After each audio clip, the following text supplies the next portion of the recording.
talkers. For real. It's the struggle in life. I'm always like missing the mic when I talk. Like I watched our episode back and there's a few times where I'm like just talking and you just can't hear anything. I'm like, damn it. If I like really get in my energetic stuff, I really get loud. So like, and then it was picking up on all the other mics, so I sound like this like super echoey like mess. So I was like all self-conscious.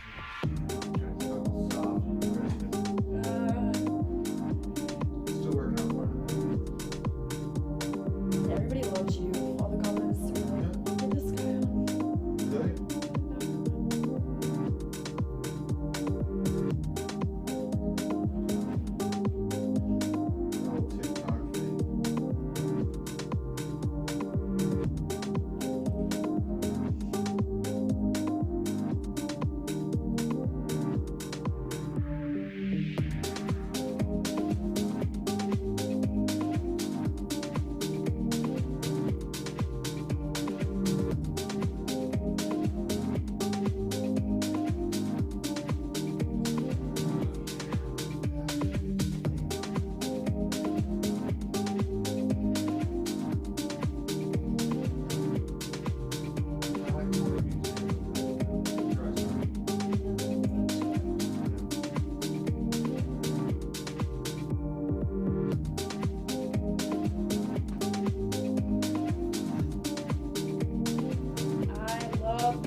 Show today. She's gonna be at our space on Tuesday and Thursday. She's always just that's like, the type so of person that's positive. gonna make it. You know?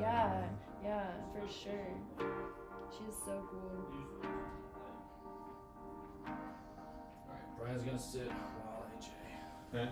And then AJ and Brian will swap at some point. So let's see here. We got. Oh, they hear? They thought it was out. They could hear one. They could hear Hannah. Hey, what's up? I don't know how. That should be muted, right? We were talking. We were complimenting Miss Teen Crypto. That's what we were talking about. Oh, good. Bitboy Crypto is live.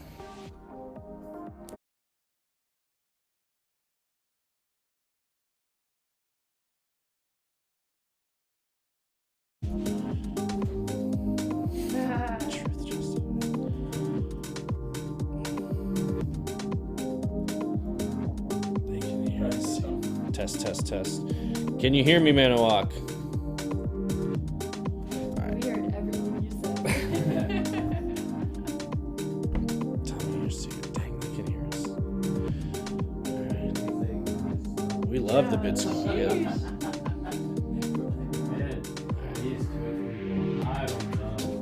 The basement's where it's at. TJSMR.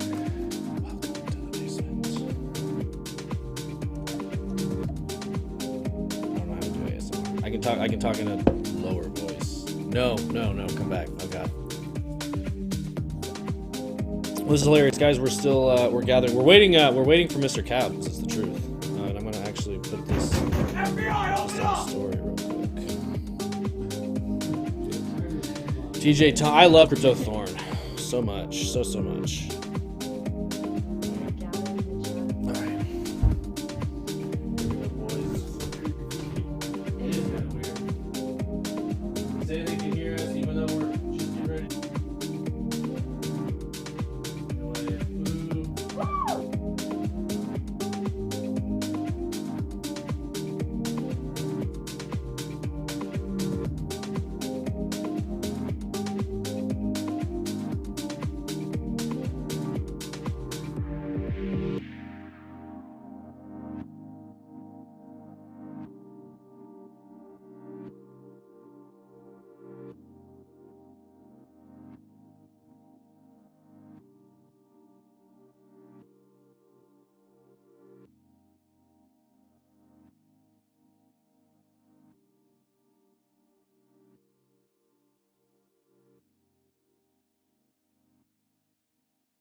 Oh, and hey, and we're live. Welcome to another episode of Blockchain Basement.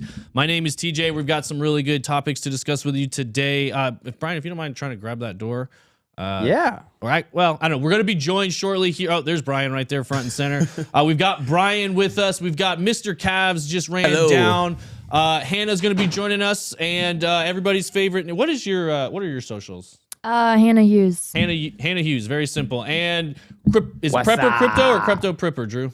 Prepper Crypto. Prepper Crypto, everybody's favorite neighbor, joining us on the board. And then AJ Wrights Crypto will be joining us here shortly, maybe subbing in for Brian. Got some interesting stuff to talk about.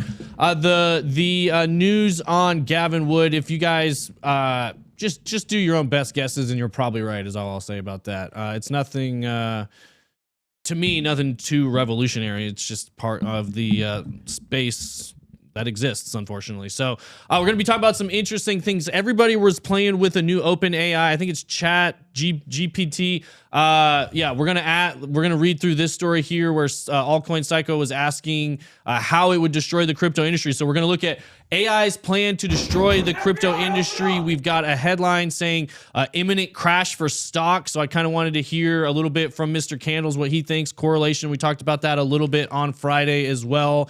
We've got a lot of other interesting stories to touch on. We got Tim Draper calling for a $250,000 Bitcoin by the end of 2023. What? Which is a bold statement. He obviously that's what he claimed by the end of 2022. So he's just punting it one more week or one more year. So we'll get into all that sort of things, and then just some other. We're gonna have some fun with the chat GPT stuff, ask it some questions. That was basically what everybody was doing this weekend. Let us know if you guys have looked into any AI stuff. I know we've used some of the imaging ones for around the blockchain posts. I know almost all of those ATB Instagram posts are 250K is next bull run if we're lucky. I tend to agree. Urkelson.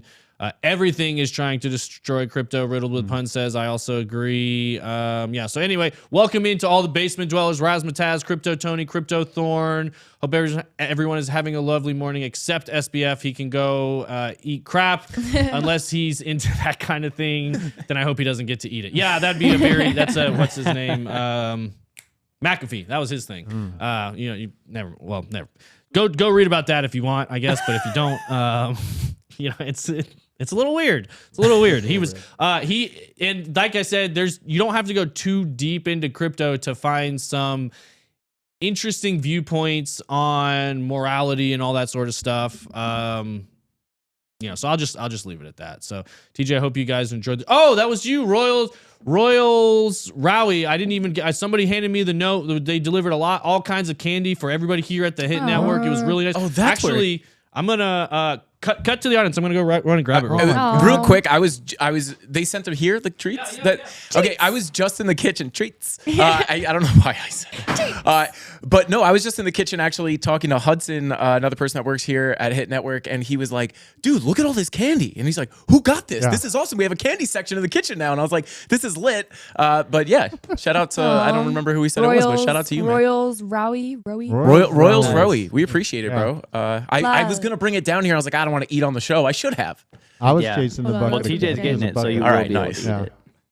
It's always nice, seeing people show up and just kind of making the connection, hearing their stories and stuff. It's really cool. We have a brick and mortar spot for people to stop into, but give us a heads up, obviously, so it's not weird or anything. It's don't be weird. British treats. British treats. Oh, is that what they are? Interesting. Okay, because they were interesting. Some of the stuff I had never seen before. I was like, interesting. My God. Cool. So when do you think, Brian, are we going to see any, NFT involvement in candy companies in the future? What if Charlie and the Chocolate Factory golden ticket was an NFT ticket someday? That's what comes to mind for NFTs. I don't know. Yeah, I mean, why not? I think that would be a really unique use case. Might be a fun way to gamify it or something, Yeah, I think what's really NFTs are going to be integrated into a real world and such a marketing Totally. vibe for sure. They already did it at Disneyland a couple months ago. Mm-hmm. I thought that was pretty insane. Oh, what's he got? All right, sorry, that took way too long. It got moved. It was not where I left it. Oh no. So, all right. I actually haven't even had a chance to read this. They handed this to me during the last live stream. Aw. And I haven't even had, now I'm out of breath. TJ just did 4 flights of stairs. Yeah, that was pretty quick for as many stairs you had. All right.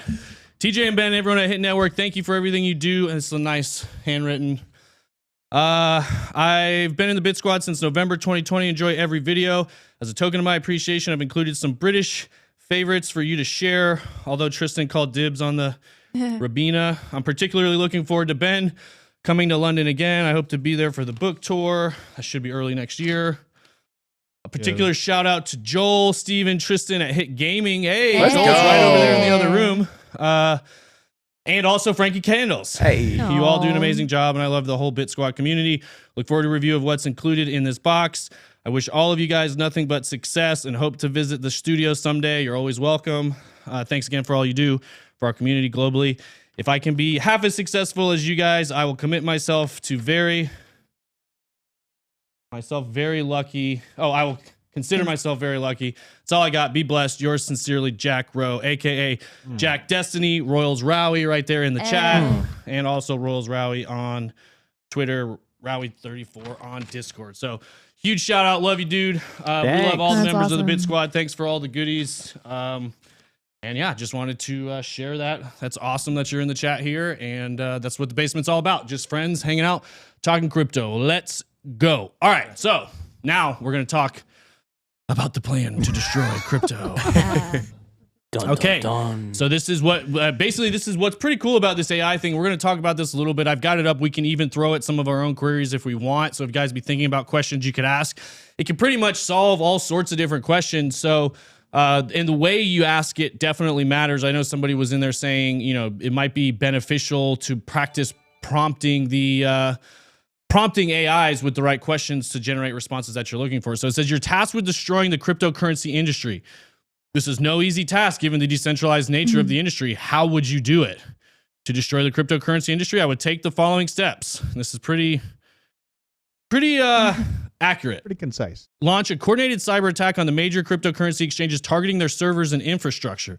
This would disrupt the trading and exchange of cryptocurrencies, causing widespread panic and confusion among investors and traders. Number 2, work with the government and regulatory agencies to implement strict regulations and restrictions on the use of cryptocurrencies. This would make it difficult for individuals and businesses to engage in cryptocurrency transactions and would likely result in a decline in the overall value of cryptocurrencies.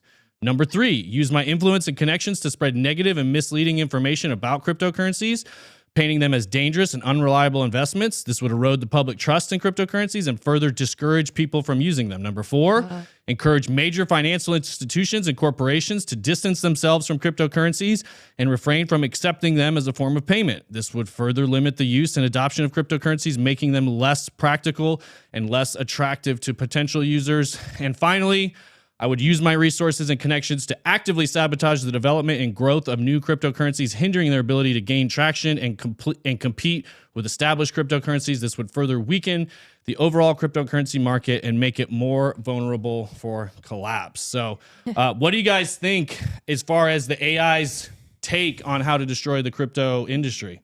Does that sound like a pretty good plan? Is this already happening? Yeah. It's kind of alarming. I was thinking like J.P. Morgan had that answer. Yeah. about Yeah. AI. That's, I'm like, who programmed this? Yeah, are we Like, sure who this wrote is a this? robot?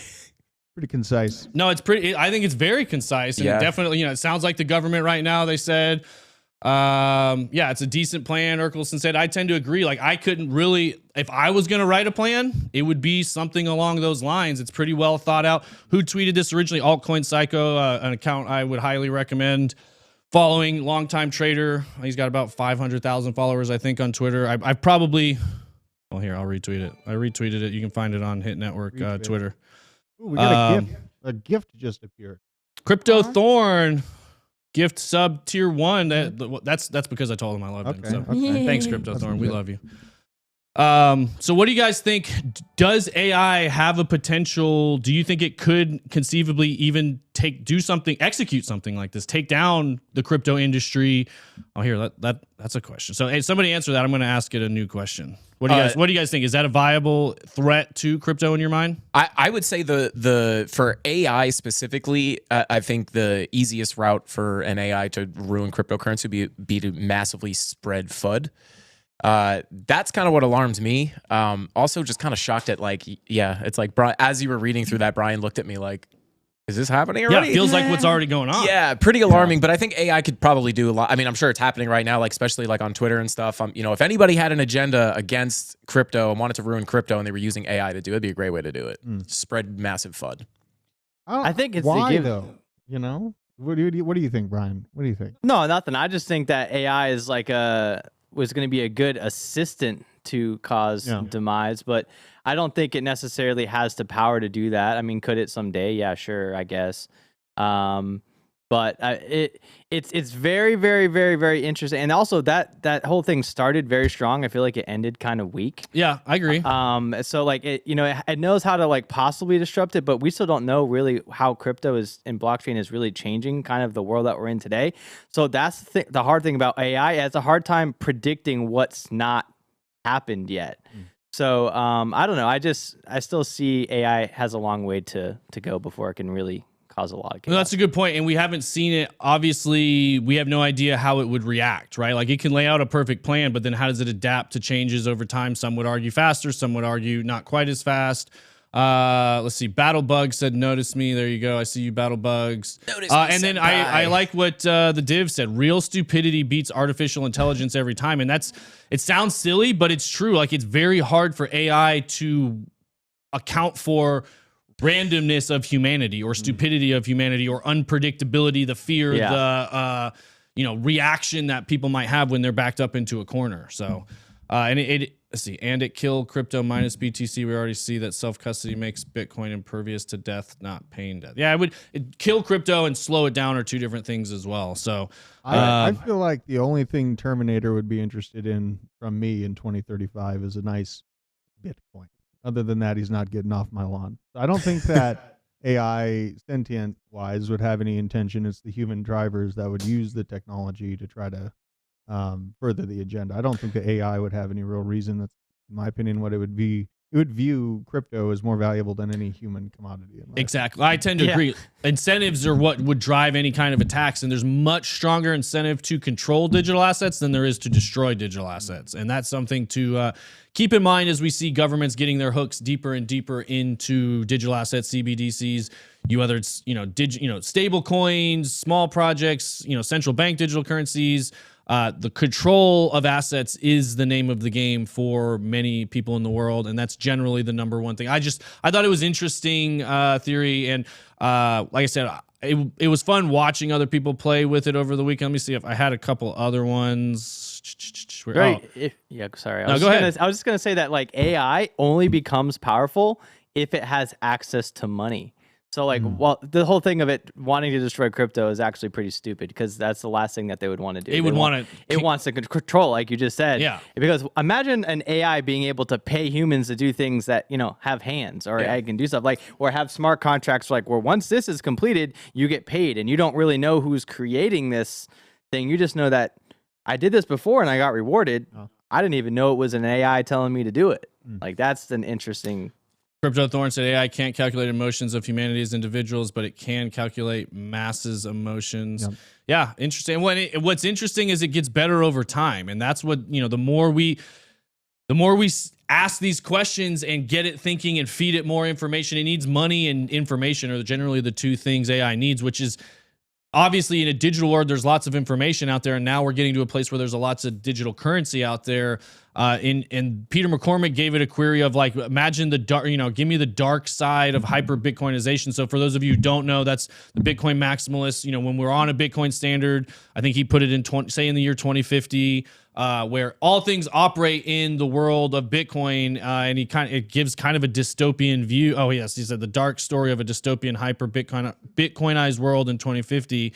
And this is when it's interesting to see the writing. It's done a lot for writing. It's doing great for headlines. It's going to have a lot of simple implementations first, but I'll be interested to see how students and stuff use this as this moves into education and all that kind of stuff. And I know they have things for plagiarize, making sure people didn't plagiarize it. How do you make sure an AI didn't write it? That's going to be a whole nother challenge. But, here in the year 2050, the world has been consumed by a hyper Bitcoinized society. The governments of the world have fallen and a new decentralized order has taken over. The economy is now entirely dependent on the volatile and fluctuating value of Bitcoin. People's livelihoods were tied to the whims of the market and the constant ebbs and flows of the digital currency. Those who were lucky enough to hold large amounts of Bitcoin were able to live in luxury, while those who were not so fortunate were left to struggle and fight for scraps. The streets were filled with the desperate and the poor. It sounds like it was written by a Bitcoiner. People would do anything to get their hands on even the small amount of Bitcoin, including robbery, murder, or even cannibalism. The rich lived in fortified compounds guarded by heavy and armed guards and sophisticated security system. The government, such as it was a council of wealthy Bitcoin holders. They controlled everything and held the power of life and death over the rest of the population. Those who dared challenge their authority were ruthlessly crushed and their assets seized. The world was a dark and dangerous place ruled by greed and the constant pursuit of wealth. Those who were unable to adapt to this new reality were left to suffer and die, while the few who were able to thrive in dystopian world lived in opulence and luxury. So that was pretty dark take on it. Hunger Games. Yeah, for real. That's what came to mind. That or like Mad Max, like Maxi Mad Max. You know what I mean? Bitcoin Maxi Mad Max. The governments have fallen, and the world is relying on the volatile crypto market. I mean, hey, It does sound like It a would good be movie. entertaining. Yeah. That's for sure. Great movie plot.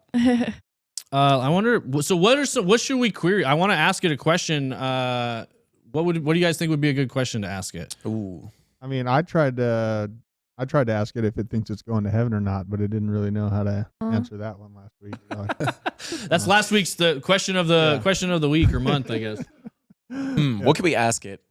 let's ask it about Fed now. Ask it to predict the price of Bitcoin. Can we do that? Yeah. What will the price of Bitcoin be in what year? 2025. Give us that midterm. All right, go ahead and come to my. That's a short answer. According to Bitcoin See, I Crypto. wrote it down here. It'll start giving us a real time. So I'm not able to browse internet access for real time information about the price of Bitcoin. Oh, this is a language model. So this is, yeah.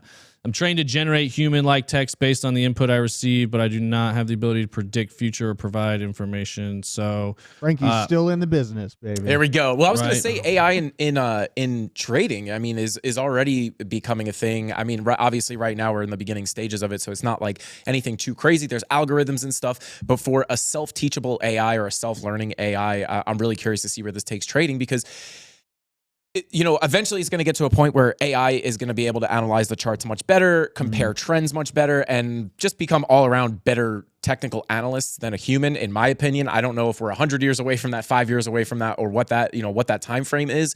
But when it does happen, I'm really, really curious to see how that plays out, because trading is really hard, because to be honest with you, most of the battle, or at least for me, at least 65% of that battle was emotion, right?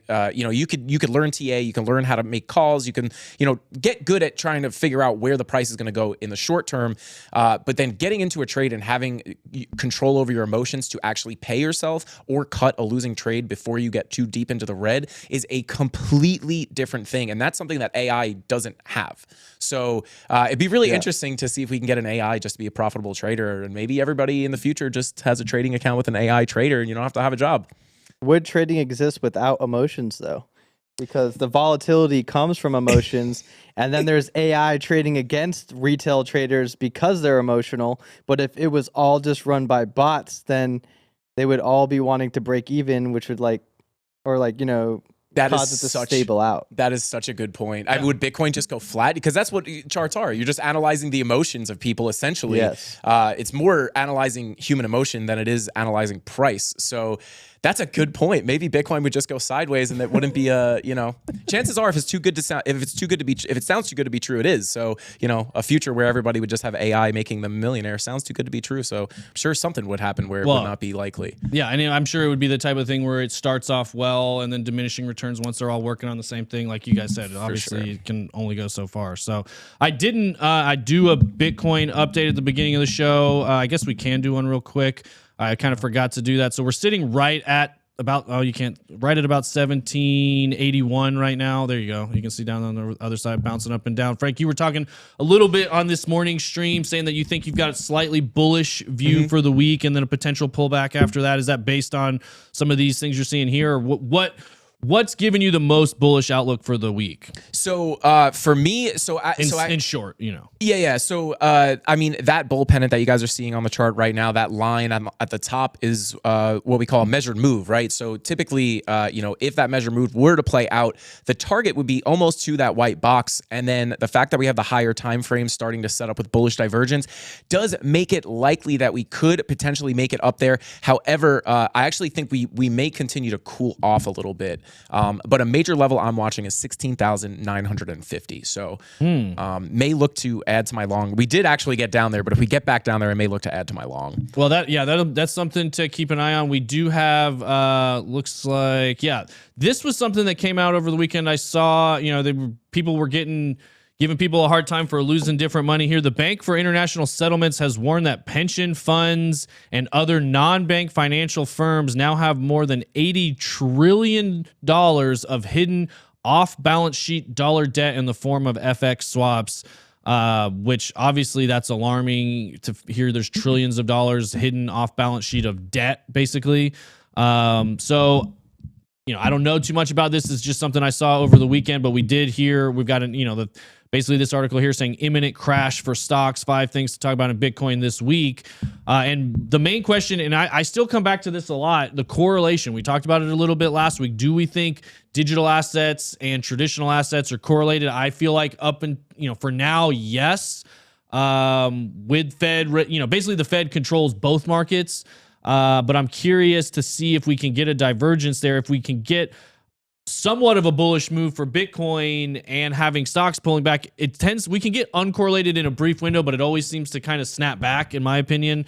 It's kind of similar to the DXY. We might see the DXY dropping and Bitcoin dropping at the same time briefly, but generally speaking, if you zoom out macro, they tend to be correlated. So do you think you don't do much with stocks, do you, Frank? Pretty much strictly? Not really. I mean, I've dabbled with stocks, but mostly crypto. I mean, not right now, 100% crypto for sure. Yeah. And so what do you feel like? What do you think the odds are that we see a decent year for crypto next year. Like still a tight range. Like my prediction has been trading between 17 and 28, maybe a fake out pump somewhere in the middle, but slightly higher than we are today. Do you think stock markets will experience something similar, or do we think we're going to be bad year for stocks and potentially a decent year for crypto, or you think they're always correlated? Yeah, I mean, so I think you made a really good point. They actually have kind of decoupled, but it's always for like a really short period of time where, just recently we'd seen stocks kind of rip, Bitcoin kind of stayed flat. We've even seen Bitcoin recently decouple from the DXY, but again, for just a brief period of time. As far as, going into next year, we did in 2019, we did have that little fake out bull run in the 2018 bear market. So I don't think it's impossible to see something like that happen. But again, kind of keeping it conservative, like you said, between 17 and 28K, that $28,000 level, $30,000 level is the next real big area of resistance. So it would make a lot of sense to get banged back down if we get up there.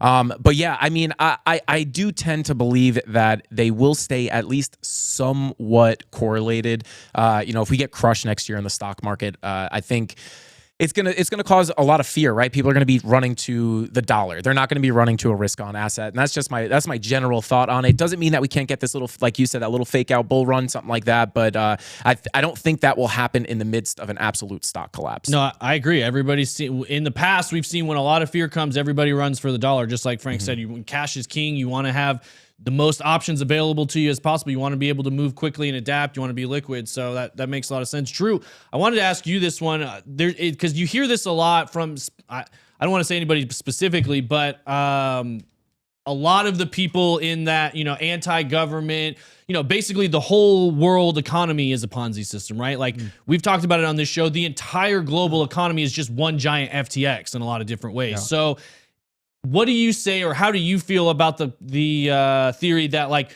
I just covered there's $80 trillion missing, and it just takes one thing to crack and the whole global financial system melts down next year, and we're in Armageddon, and there's fear in the streets, people are fighting for food. How likely do you see a scenario like that next year? Very unlikely for America, and second and third world countries are already there right now. So I think what we're going to have in America is just a heavy inconvenience on supply chains, a little bit higher interest rates, our inflation, flirting with 10, 15% maybe. But there's already countries that are dealing with 80%, 90% inflation over the course of the last 10 years.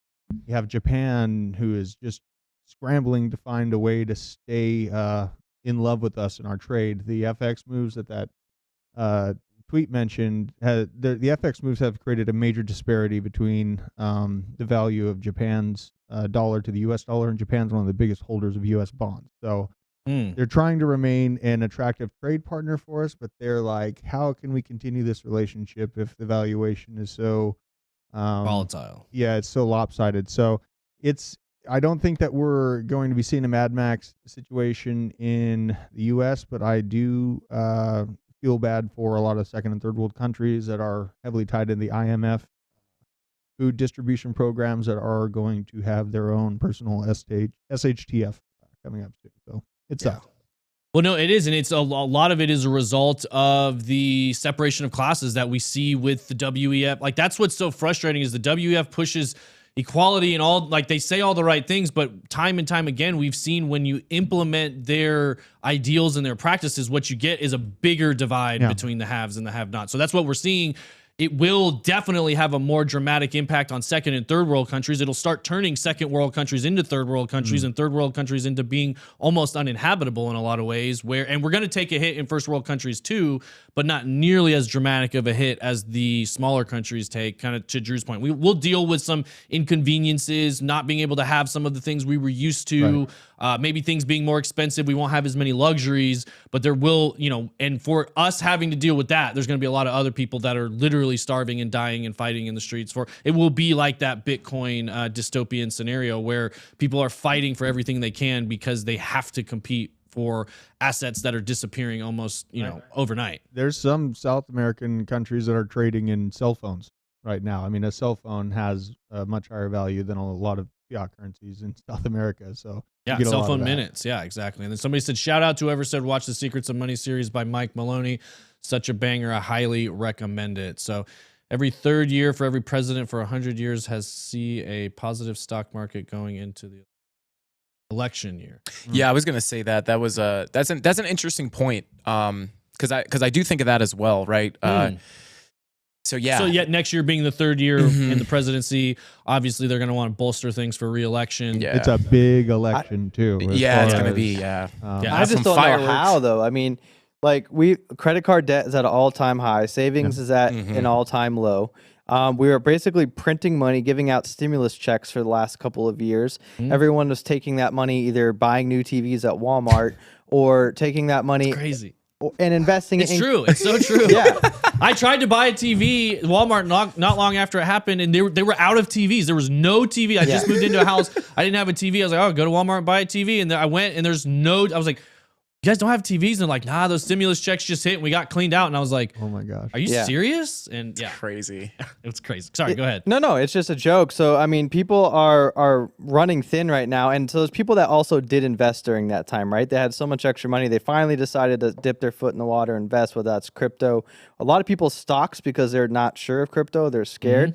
So I still don't think we've seen a mass sell-off of that yet, like where people are starting to feel pain in their wallets once their credit card balances are completely full. They're going to definitely take out all their investments, and then turn that into dollars, like we mentioned earlier. So yeah, I mean, we're definitely. I don't think we're going to go up, but that is a good point. I like the third year thing, but it doesn't. I don't think the stock market necessarily has to go up for it to really have a massive difference on the election. There's other ways they can, get people in. Well, I actually agree with. I think you make a really good point, because it's like, it goes back to what I kind of say all the time, and I don't want to be the this time is different guy, but we are in a much different position right now. So it's like, especially for Bitcoin, you don't want to be the person that doesn't, take note of the 4-year cycle, and then it plays out exactly as it usually does. And you're like, oh my God, I could have just gone by the 4-year cycle. But you also want to realize that we are in a completely different macroeconomic situation right now. And that's kind of where it's, I agreed with that whole statement saying, that third year is typically a good year for the markets, unless this time is different. Yeah, exactly. Well, and I think Riddle with Pun says he saw an article that it looked like it said about 80% of the time it isn't. I mean, there obviously is a way. I mean, a strong Fed pivot, and if they were to start cutting rates, obviously that would dramatically impact both markets. Haven't heard or seen anything to expect they're going to cut rates next year. If anything, I think they will hold, about where we're at right now. I think a lot of people have predicted, 50 basis points to come here next week, and then probably hold that throughout the rest of the year, maybe even one more teeny tiny little raise. But even still, holding and not continuing to raise will give the market a slight relief. But I think until they start backing down on those numbers, I think we're going to have a hard time, seeing money. And I think that's what, in this article here, the very plausible scenario, he said, if we do indeed see a continuation crash in the stock market due to high interest rates, defaults, etc., I expect Bitcoin to follow. Until then, we will simply range, in my opinion, while there are minimal buyers, which I tend to agree with. I do see us ranging a lot. That's consistent with what we've experienced in the 4-year cycle in the past. There's some different things. This was another one, we've talked a little bit. Ben was saying he's starting to feel like the bottom's in. I know we've talked about this a lot on this channel, this minor capitulation. You can see it's hitting really low points at, this, let's see if this is going back to, this doesn't go back all that far, but I mean, right in this range, this is a perfect range for, to be accumulating. And, I keep talking about the bottom is, if the bottom is in, isn't in, whatever, the moral of the story is we're clearly in an accumulation range, in my opinion. If we drop a little bit lower, great, you can accumulate a little bit lower, but we've got a certain window of time. It looks like we're within it. It looks like we're within accumulation range. We can see some slight dips, and, there can be a dramatic, if something very, very dramatic happens on a macro level, like at this point, it has to be extremely dramatic, because I think there's been about as much macro pressure on all markets as there has been, internal industry pressure on the crypto market, specifically. If you think about, like, you're talking wars, you're talking trade stuff going on, pandemic, all these different things that have been going on the macro side for years and years and years are now, come on in, hop in if you want. Hop in, baby. Look at him. Hey, we're going to be joined by Mr. AJ Writes Crypto himself, fresh off of... Here, you take my spot because I have stuff to do. There you go. I love you guys. I love you, basement people. Yeah. Tag in, tag out. There you go. All right, here I am. Here's your Red Bull. One poker player for the other poker right, players. here Those we go. guys, they were hanging out at What's up, Cherokee this weekend playing some poker. But Oh yeah, that was wonderful. and also fresh off the BitLab Academy set, just a couple doors down, guys. If you have not checked that out, please make sure to go check out BitLab Academy as well as some of those new trading indicators. Frank and Kelly and Nick and a lot of people here at the team have been putting a lot of energy into testing all of those. We're really excited about them. I think they're going to be a lot of fun for you guys to use. I should be a link in the description. We'll drop something in the chat at some point for you guys to check all of Yeah, that the new out. indicators, awesome. Yeah, the indicators Awesome. are sick. Love it. People are the early adopters, as we call them. No, the people who already picked it up, I'm already getting people messaging me like, dude, this indicator's insane. Yeah. So even like some of my mods are like, dude, this indicator is crazy. It's so pretty good. reviews are raging so far. So Yeah.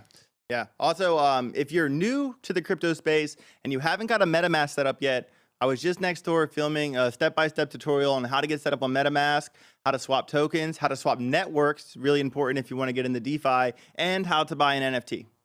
Very excited. It'll be a free video that's that you can watch. That's a BitLab Academy video.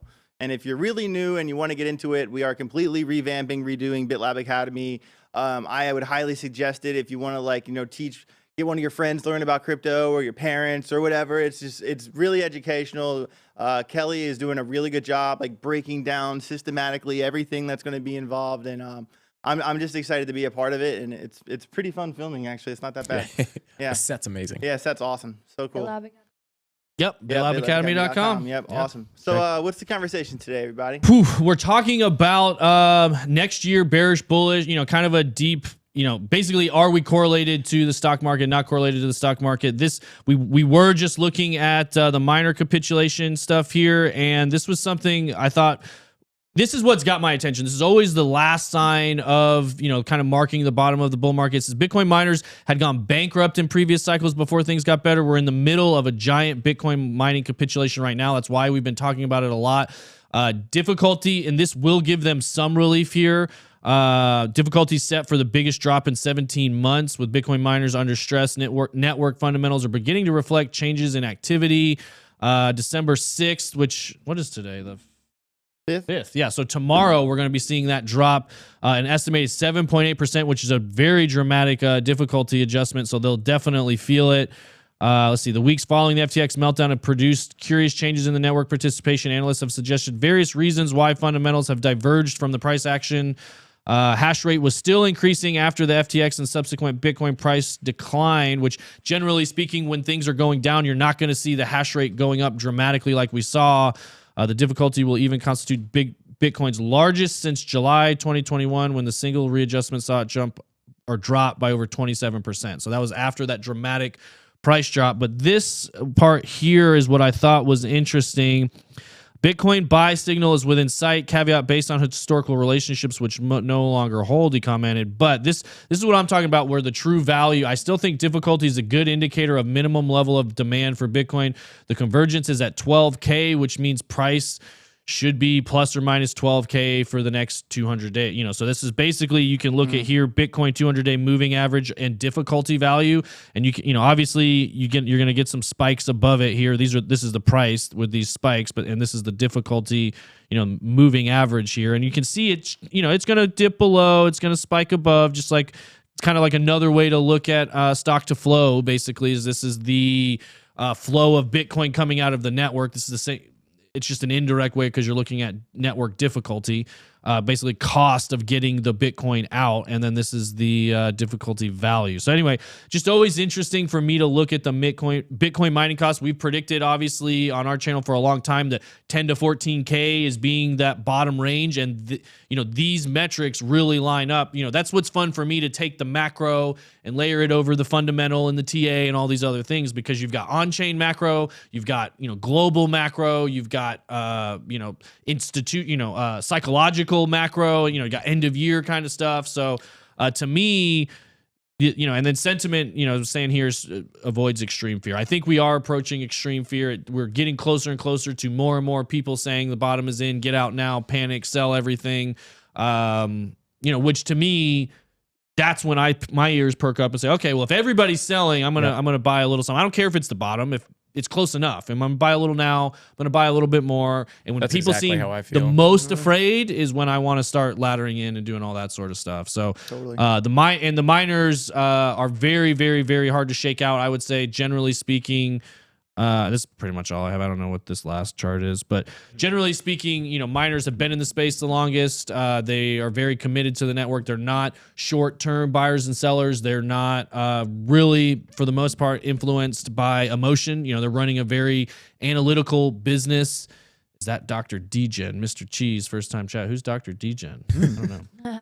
We've Probably me. TJ, real quick, going back to the minor capitulation chart that you were showing, that's also eerily timed as well. I know you couldn't go back on that chart, but if you go over the previous cycles, that minor capitulation chart is eerily timed, very, very similar to other bear markets. So Yeah, absolutely. the bottom of other bear markets. So Right. very interesting stuff. I really like that question right there. What do you guys think 12K Bitcoin translate into ADA and algo price? So if Bitcoin is at 12K, what would ADA and algo? Yeah, I would say Cardano 23 cents. Yeah. And then I'd say Algorand 20 cents. Yeah. 21 cents. I Maybe had even 18, to be honest. on my live stream, there's been a couple of days where I go through like apocalyptic, kind of basically do that. You know, if Bitcoin hits this, scenario. apocalyptic numbers for this altcoin. Maybe they'll do like a pre-record, kind of looking at like worst case scenario for some altcoins. That'd be I think fun. my assumption for my prediction for ADA was pretty close to like 20 cents, 23 cents, something like that. I'll say 14 for ADA. Okay. 14, yeah. All right. And then for Algo, it's got a pretty strong floor at 20 cents. Mm-hmm. I scooped up a bunch of algo over the weekend, put it on my ledger. I'm doing a little bit less day trading right now. Like earlier in the year, I was really focused on getting as many shorts in, as many longs in, like quick scalps as I could. And now I'm kind of at a point like where we are in the market. I'm really trying to focus on accumulation. I'm really trying to make sure that, like, you know, when we start scaling up, when the next bull run happens, that, you know, I have a bag, it's on a ledger, it's completely safe. And I think that's an important priority to have. Trading wise, I'm doing like a 1K to 10K challenge, but I'm definitely still more focused on accumulation. What do you think, Frank? I am definitely, so when we're moving sideways, like this is basically where we are. I'm definitely obviously a trader, but as far as accumulation, I mean, I've been buying in now, like TJ just said, you know, we're clearly not at the top anymore, right? So even if we are going to come a little bit lower, like we are definitely in an area where if you buy Bitcoin in 4 years, you're going to be pretty happy you bought it.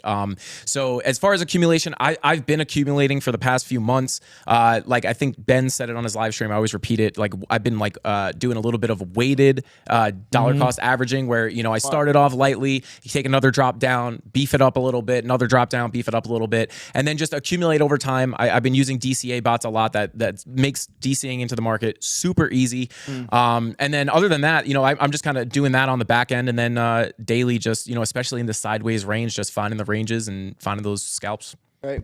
Totally. Super Train said, thank you for that ledger video, AJ. I needed that.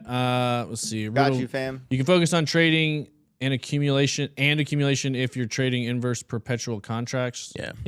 Yeah, that's definitely more not for your not if you're just getting started. Yeah. No. I saw another question in here. Crypto Thorn, out of the top 25 coins, which do you guys think will have the best return? Curious of everyone's opinion. Obviously not financial advice. We've all got different takes here. I assume you're talking about over the next couple of years time frame, like a return by 2025, I would assume. But you know, correct me if I'm wrong.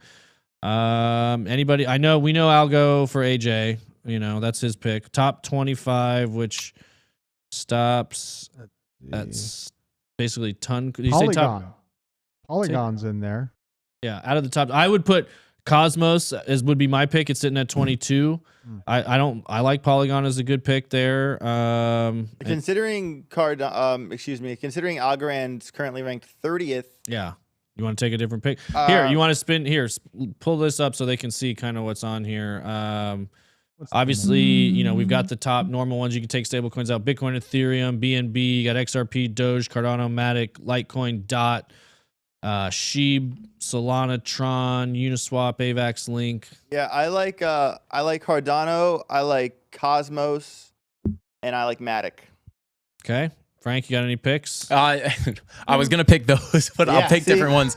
I will say No, if you want to pick those, stick those. Don't confuse the people. so. Okay, yeah. So Just pick, yeah. I'll swap out Cardano. Okay. So I would say, yeah, Matic, Cosmos. Although Cosmos is slightly inflationary, I don't know if that's going to be forever. But I still do love it. And Remember then what it was at the top though? Like, yeah, well, that's my thing. a Is like, buy. yeah, 100%. You know? I mean, Adam was one of my biggest holdings in this last bull market. So and I did well with it. So you know, I you know, you see people out there, it's inflationary, you idiot, and it's like people get so emotional. It's like I made money with it. I don't know what your you know, what your gripe is, but you know, I made money with it. That's I always tell people, like, I look at the chart, I find the projects that I like, I'll either long term invest, but like same thing with Solana, right? A little, you know, opinion may change a little bit now, but you know, everybody hated that I was accumulating Solana, and it's like, you know, it's a VC coin, but like I just see the growth potential of it, and it's a financial opportunity that I'm gonna exploit. So yeah, see, basically, I feel the same great way. way to Like, if say you it. can make money with something, like I don't care. Like, you know, like honestly, I would have said XRP. I really like XRP. I like Algo because it's ISO compliant. XRP is actually on like the governing body for ISO, which is super important, but you know, it's still kind of caught up in the lawsuit. I personally think XRP would do fine without America. America, like they don't, it would help definitely, but XRP will survive without America. And, you know, Garlinghouse already said that like if XRP loses the case, they're packing their bags and leaving the States, and they will survive.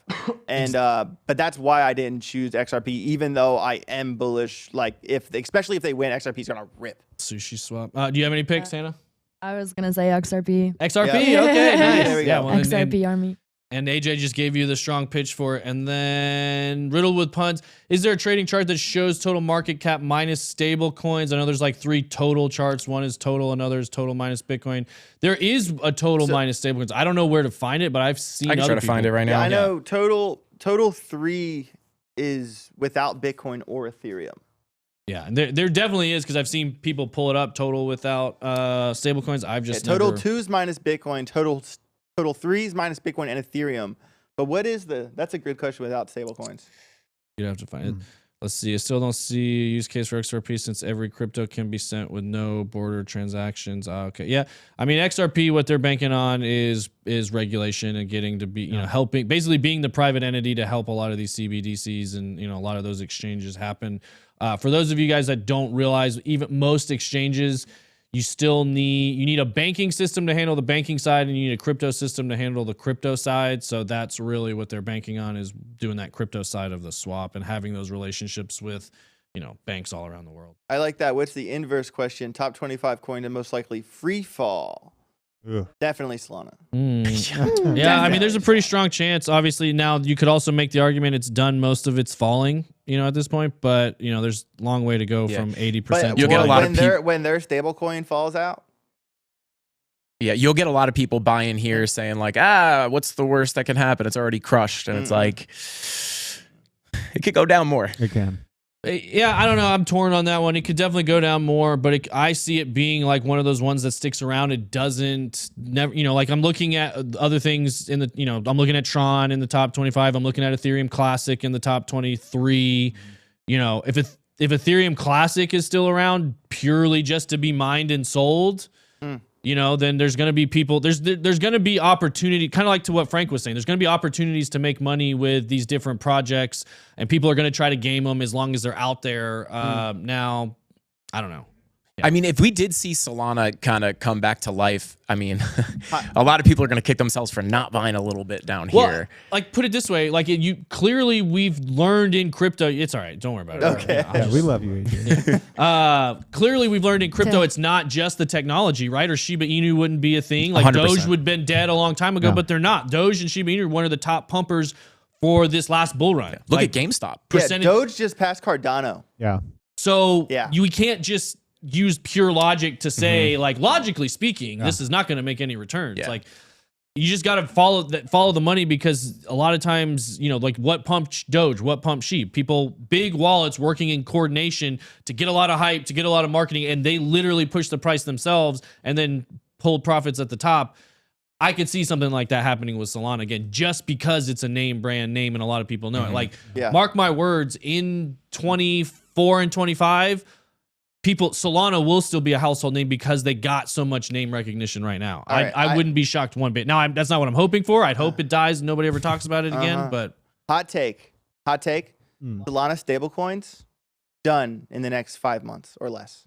Whoa, 5 months or less. 5 months or less. I happen to know a thing. And Well, did they ever even I'm not allowed. Did they ever repeg? That's the thing. I know. I'll talk to you later. I can't say it. Let's say if a stable coin is not I just know falling it's off going. of its peg for days, then I don't think it's going to recover either. Yeah, but it has a lot to do with the whole kit and caboodle. Kind of have, you know, like Luna totally.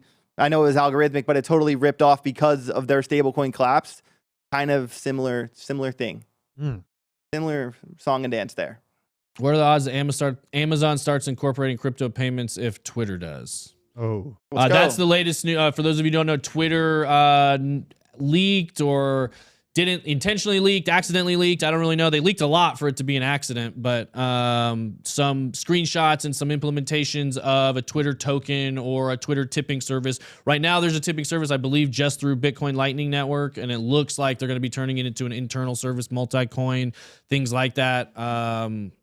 You know, so a question is, do you think Amazon would? I think all major businesses, all major online businesses will start to integrate some sort of digital asset integration, whether it's their own local currency, whether it's Bitcoin, whether it's, you know, Matic, Ethereum, something in between, to facilitate micropayments. I don't see a world 15 years from now where micropayments, streaming money isn't extremely common. We've been people have, you know, I'd say thought leaders in that space have been talking about a world with streaming money for 10 or 15 years now. Now the technology is in place to actually make it happen. So it's only a matter of time. I do think it's a longer time frame than most people think. You know, we're excited next year, 2 years, 3 years, 5 years, but it probably is more like 10 or 15 years before a lot of these things that feel like they're right around a corner for us actually take hold and we see them in day-to-day stuff. But that's why I always tell us, like, we're going to be talking about this our entire lives, and then like our kids and grandkids will actually be the ones getting to play with this, and then we'll be like, we told you it was coming, and they're like, you're a crazy old man. Yeah.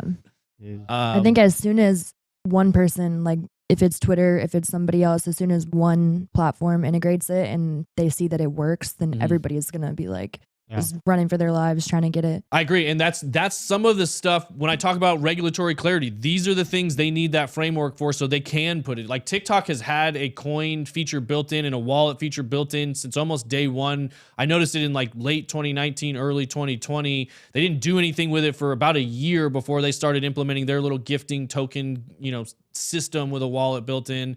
So I think it's inevitable. I think we've talked about on this channel before, decentralized social media could be one of the next big catalysts in the next bull market, along with gaming, or kind of like gamified social media, so to speak. So I see it being extremely competitive. Amazon implementing it, like Hannah was saying, you know, Facebook, Twitter, TikTok, Instagram. You know, Instagram is adding a, you know, subscription feature, which was the same thing Twitter added right before this. So I think, you know, it's going to slowly get layered in. People are going to get more and more used to it. And micro tipping, micro transactions, you know, being able to, because before the technology it literally was impossible to tip somebody 10 cents, 5 cents, 3 cents, even in a very valuable currency like the US dollar, because the transaction costs were higher than the tip itself. Now we do have ways to do micro transactions, micro tipping, and it's a breakthrough in technology. And in my opinion, it's the only a matter of time before we see this hopefully revolutionize those second and third world countries we were talking about at the beginning of the show that are getting ravaged by inflation and central banks. Now they have a way to fight back with local, you know, being able to participate in a global economy, not just their local economy right there. So yay for Bitcoin. Bitcoin. Yeah. I like it.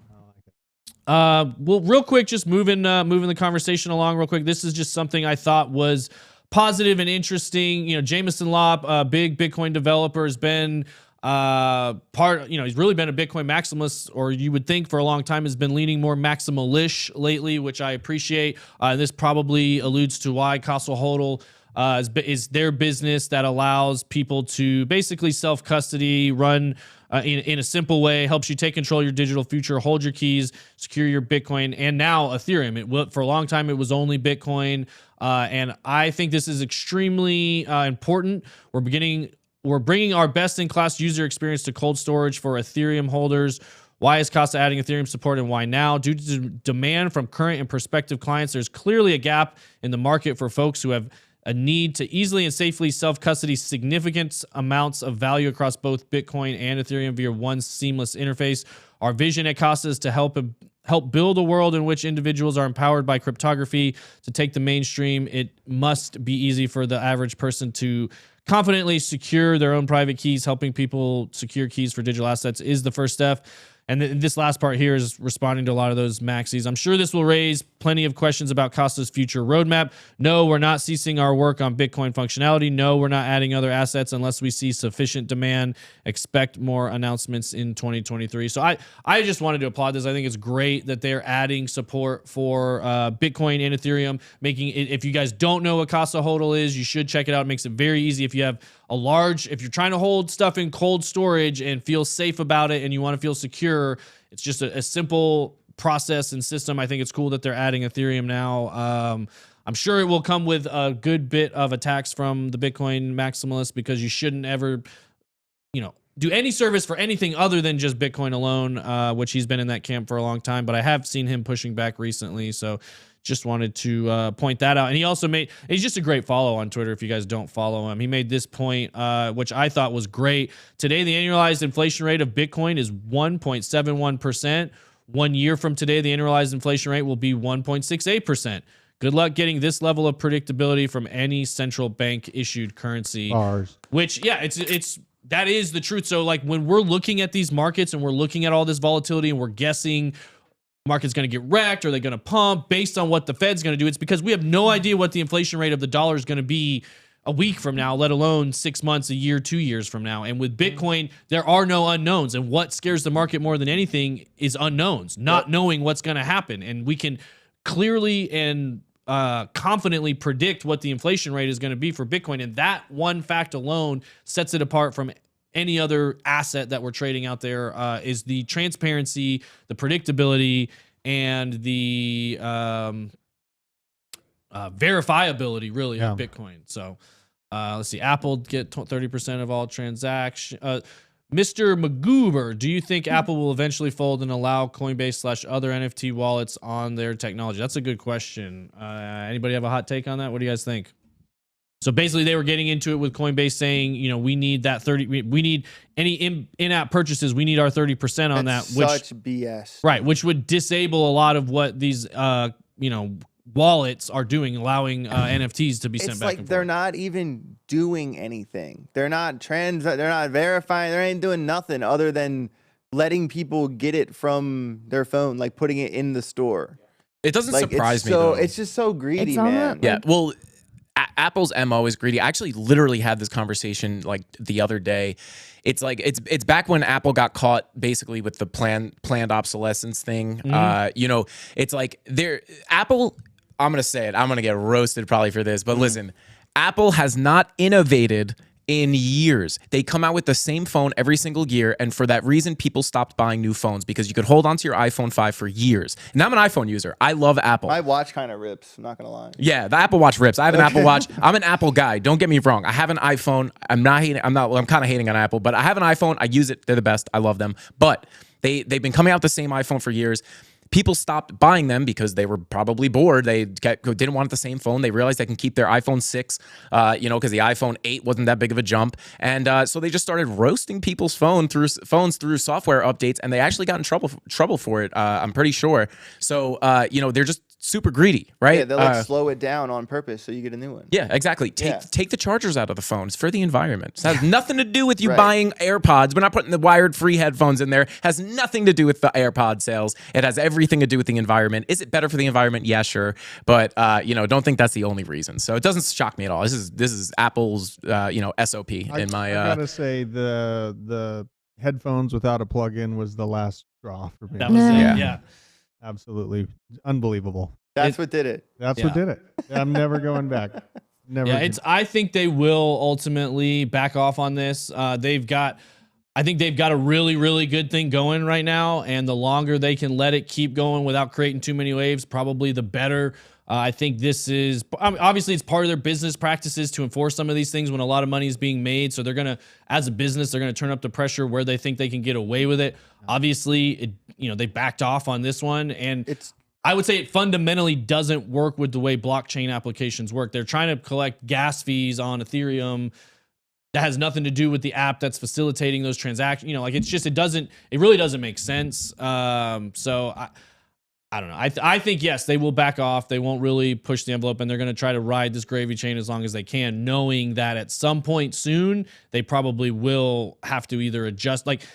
Just like the social media platforms went as long as they could before they started paying content creators, the real people creating all the content that they were monetizing and making their whole network is built on the users' content, and they're going to pay them as little as possible, as long as possible. I think it's going to be the same way with these app stores. They're going to keep that as tight as they can. They'll grant exceptions if they think it's going to cost them too much in public perception. But, realistically, it's a pretty clear duopoly, and they've got to keep the government happy to keep this stuff rolling, because I feel like at this point, though, Apple, Google, and Facebook are getting to where they're more powerful than a lot of the governments whose jurisdiction they're supposed to be under, because they're everywhere. Where, like, if you're just in Malaysia or just in Brazil, like, how much power does Malaysia have over Apple?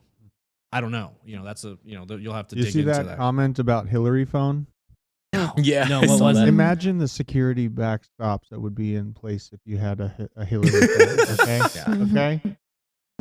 Real data privacy. No one would ever see the emails. Yeah, just Hillary. Yeah. Hillary would see all your emails. Yeah. Which, to be fair, is probably happening already, guys. If you think, and whether you're Apple or Android, if you think you have any privacy on that hardware device, you're just fooling tripping. yourself. Somebody said they ship hacked already. Yeah. Yep. That's great. Shipped hacked. Yeah, exactly. They're pre-hacked. Yeah, exactly. You'll have to unjailbreak your phone. Yeah. So real quick, we'll wrap up with this last comment. Tim Draper predicts Bitcoin will reach $250,000 next year despite FTX collapse, meaning by 2023, he sees Bitcoin at $250,000. Any merit to this at all, or is this pure publicity grab? I want to say one thing.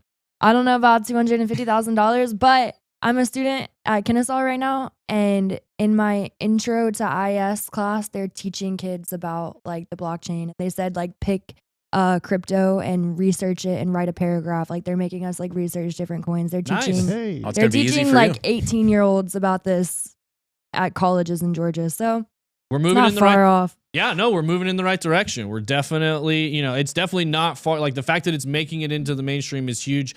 I feel like Tim Draper a lot of times will say just about anything to get a headline. Like nothing against Tim Draper, big investor in the space. Built a lot of Project Flow blockchain. For a lot of you guys that don't know, that's a project of Dapper Labs, which is again associated with Tim Draper. They've also I don't know if it's Draper and Associates or what the name of their firm is, but they actually did invest. For those of you guys who don't know, Players Lounge is one of our projects that we helped and work and have invested with Aaron Murray and Keith Marshall. So if you guys don't follow them, go check out Players Lounge doing NFTs for NIL athletes, trying to help get them funded. But I don't see any scenario where we hit $250,000 next year. I would be absolutely blown away, shocked. Something completely different would have to happen. Yeah. And granted, that, in my opinion, is bound to happen at some point. I just don't think that time is right now. Yeah. The new type trader said the only way that happens is when the House of Representatives votes on a bill to allow 401ks and pension funds to invest in digital assets. Then maybe we'll see a price, which I agree. I think there are some paths to 250K. I just don't see it happening that quickly. Yeah. I think we could see some strong regulation come in 2023 that allows us, a good runway for 2024 and 2025. But in my opinion, every single time the next cycle of speculation in the bull run is kickstarted by the halving, and I don't see it being much different. I'd love it. Hey, I'll take it. If we see $250,000 next year, like, great. I love it. But I've nothing in my experience leads me to believe that's going to happen. I mean, like, I don't really subscribe to this, but like, CryptoFace has his whole theory, like Bitcoin 64K top forever. And he said that because, like all the inflated money from COVID, like all the quantitative easing that we did, Bitcoin was juiced with inflated money. And now the printing press is off. We're cranking all that back. And like, so until we have some massive form of quantitative easing, the chart's not going to juice. And it was really juiced, like $20 trillion of printed money juiced, and it only went to 64. So to get to 250, it's going to be some juicy juice, very flavored. No, it's going to take some. It's going to take some. Somebody said in there, nations adopting crypto have sanctioned over, oil and things like that. I could see that happening for sure. I think that's what we're experiencing right now. We're seeing nation states trying to get positions. Pure conjecture on my part. Obviously, that's just the feeling, the gut of things that I've seen macro since El Salvador came out and the IMF. We know it's on the international stage. We know nation state actors are actively pursuing different things, whether it's the mining capacity, the privacy, whether it's just straight moving money around. We've seen a lot of involvement within digital assets and nations over the last couple of years, and I don't think that's going to stop. The dollar would have to tank for 250K Bitcoin next year. That's the only way. And that's fair. That's an interesting point too. That's something to keep in mind, guys. When we're talking about the price of Bitcoin, you're talking about the correlation of two different assets. You're talking about the correlation of the Bitcoin price with the dollar. And that was another question I didn't come back to. Somebody asked specifically for you, Frank, if you ever look at BTC to euro or yen or, things other than the dollar, if you ever look at non-dollar pairs. Yeah, absolutely. I mean, in my, I mean, not really my opinion, just kind of, I mean, it's kind of a fact. There's good information on all charts. So like that's kind of one thing that I do on my channel is I look at a ton of different things because there's little clues, between, mostly we look at the SPY and the DXY, but we'll look at different pairs once in a while to, just kind of see what's going on. Because again, especially when you're looking at like the DXY, I mean, just with anything, there are certain hints between different pairs that can give you information that you're not going to find on an actual, on a regular Bitcoin chart. You might find something on the on a different pair that if you're looking at a different chart like DXY or just a different pair, there are things to find that you're not going to find on a regular chart. Well, and that's the important thing to keep in mind. So if the dollar is crashing, it can look like the price of Bitcoin's going up compared to the dollar, but it's really just the dollar going down. That being said, almost all currencies are tied to the dollar. So if the dollar is going down, almost all currencies are going down, which generally speaking should mean Bitcoin's going up, which is why we look at the DXY so often. Didn't DXY break structure? It's been breaking down. Yeah, it's been breaking down. Yeah, that's great. That's great. Yeah. But 250K Bitcoin, 2029. Yeah, it's much more 2029 realistic in my opinion. That's two halvings. Yeah. 2029. I think there's a chance we could get there in the next bull cycle. I think it's a slim chance. Yeah. But it's not outside. I'm not going to say it's impossible. Sure. That's what what I'm that's saying. definitely possible. Yeah. Anything, we're in crypto. Anything's possible. Yeah. But I'm saying 2029. I want to say, if you see headlines about China or Russia trading only with Bitcoin and kind of moving outside of SWIFT in a more hard-sided way, things can get real funny real quick as far as nation states racing to be at the front end of this thing. Yeah. Might be picked up pretty quickly. What do we got? That'll help. Go ahead. What were you saying? No, I was just I just said that'll help. Like, if Russia and China, finally, Russia always they both like keep changing their stance on. I'm saying if they everyone just both feet on the ground. Okay, we're in this. Let's go crypto. Like if that happened all around the world, obviously we would get there way faster. But I was just agreeing with him. Real quick, I just wanted to touch on this story. We'll wrap it up. We're kind of out of time, but this was an interesting thing to me. Jeremy Allaire coming out, which is the, I believe he's CEO of Circle, isn't that right? CEO, yeah. Basically saying that they're not going to be going public in the short term. That doesn't necessarily change their plan. They also shared, this was just interesting, their Q3 results with $270 million in revenue, $43 million in net income. So, $400 million on their balance sheet. They're strong, slowly growing, profitable company. They do still plan to go public in the future. But it'll be interesting to me to keep an eye on when they go public. Obviously, Circle, largely tied to Goldman Sachs. They are the issuer of USDC, tend to be kind of the U.S. foray into digital assets, so to speak. Urkelson said Circle going public after next halving. They know how to do it right. That's basically what I was getting at. I tend to agree. Or maybe they're going to probably do it. They're going to look at what Coinbase did. Coinbase, for those of you who don't know, pretty much they went public near the top and then have pretty much been all down since. I'm interested to see if Circle tries to choose to run into, to go public just before the halving, maybe mid to late 2023, early 2024. And then see a positive, be able to show positive earnings for their first few years through the next cycle. That tends. I bet they'll front run the next. I will keep an eye on when they go public because I bet they're going to be front running the next bull run to some extent. But going public right now probably wasn't as advantageous to them. I agree. Yep. I think they learned their lesson. Go public running into the halving. Yep. Yeah, I agree for sure. All right. Any other hot takes before we wrap up, boys and girls? Bitcoin to 100K by the end of the day. Oh, hey, let's go. Just kidding, people. Just Whoa. Yeah.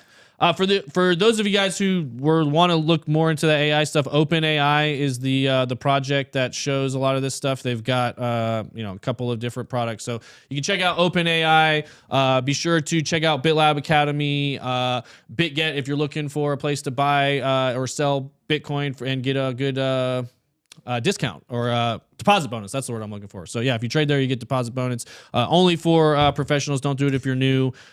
Check out Frankie Candles going live tonight. Yes, and premium his Discord. There you go.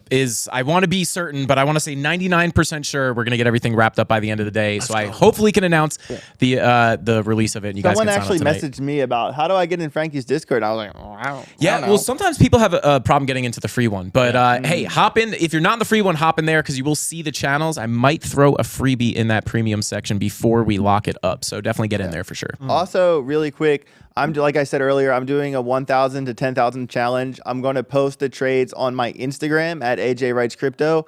And if you go to my most recent post on Instagram, #AlgoFam in the comments, once I get to 10K, whoever one person in that comment is going to win $500. So there you go. Nice. There you go. Also, tell your friends, smash the likes, do the things, follow, subscribe, yada yada yada. Try to grow this stuff. Smash it, baby. We love you though. Yeah. We love you. And Algo to $20 by 2023. Man, you just know how to make me smile. Are we ready for a raid, Drew? Let's do it. All right. If you guys stick around, watch Hit Gaming. They are gaming right now. Tell him something nice. Tell him he looks good. Maybe Stay horny. Peace Stay out, everybody. Hide your Pasta. kids. Hide your wife. Cheers.